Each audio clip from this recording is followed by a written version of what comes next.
Hello folks, welcome to the channel. If you wish to learn how to download and install WhatsApp on Windows, then watch this video.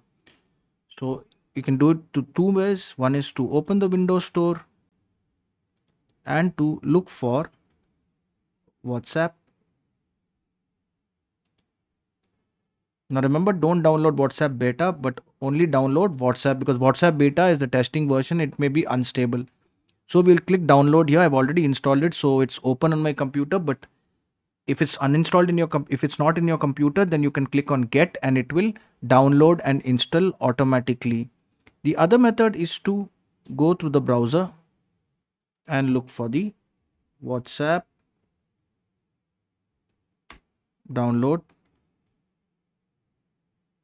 for PC, and then we can go to the WhatsApp website and then click on download and then open it in the folder, right click on it and click on run as administrator. I always prefer to run my installation files in the administrator mode and it should install. If this video helped you, then kindly subscribe to the channel. Enjoy your day.